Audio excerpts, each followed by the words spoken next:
Namaste everyone. My name is DRDHA VRATA GORRICK.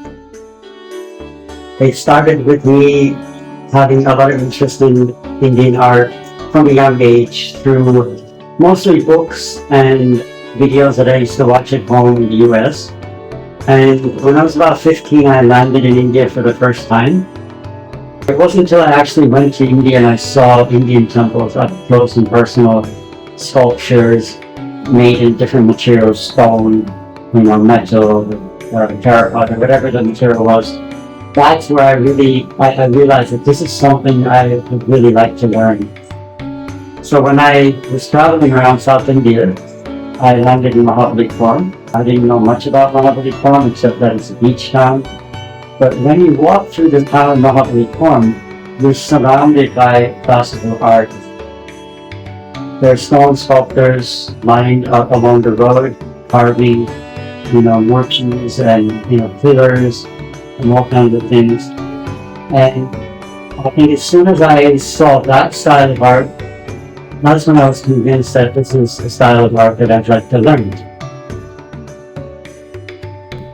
And as I became more familiar with what I was learning, I was more and more drawn in. Because there's so many aspects to classical Indian art, from the motifs and designs, the beautiful natural elements that are drawn and painted and sculpted, and then of course finally ending up with forms of divine gods and goddesses that are worshipped in temples, and temples that are made to house them. So that's kind of where I started my journey and where I am right now. All of the art that you would see in the past would be related to temples, divine forms, divine creatures and attributes, all of which have not only the beauty in their form, but also some symbolism behind them, some very deep meaning to them.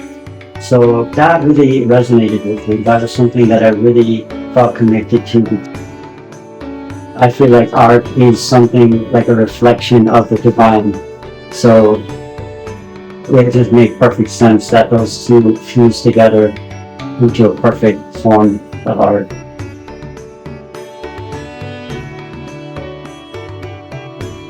The motifs that I used for these sari designs, those were originally made for a temple of Parvati Devi.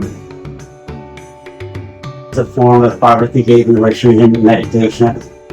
And the pujari, or the person in charge of the project, wanted something very classical. Both the form of Parvati Devi and also the temple that would house her. And Bengal is known for terracotta architecture.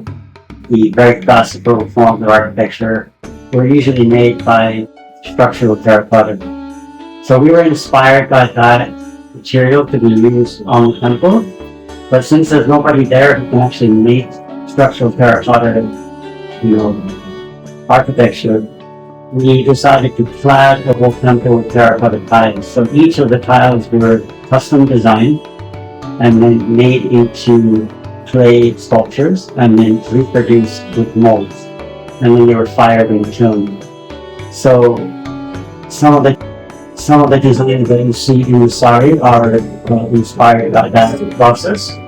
They're all based on architectural design elements, either natural elements like leaves, flowers. Mostly in this case, it's lotus flower theme. So all of the elements are, lotus border, lotus motifs. Yashwant had, expressed to me his desire to create almost a piece of art through the sari making process, which was really, I was very happy to hear that.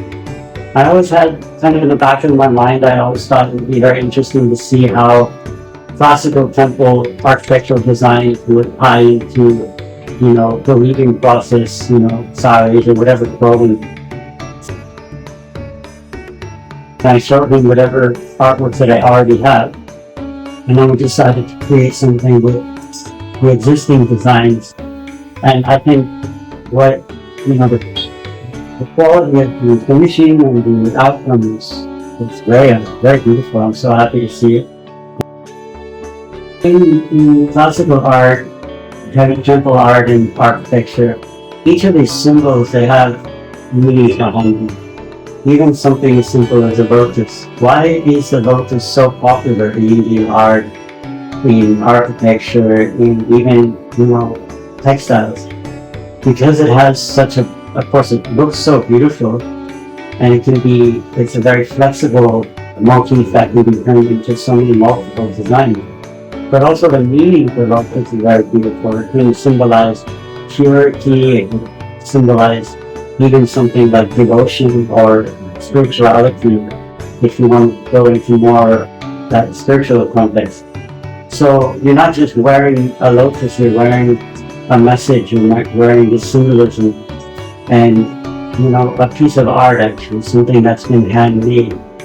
So I have drawn the lotus, but the process that the weavers have used to create such a beautiful sari, and how much that goes into that, you're also supporting that and encouraging those artists to continue with their process and their skills.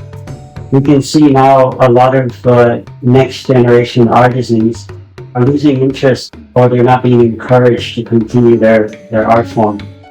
So I encourage everybody to try to encourage and support as much as possible local artisans, whether it is sculptors, painters, weavers.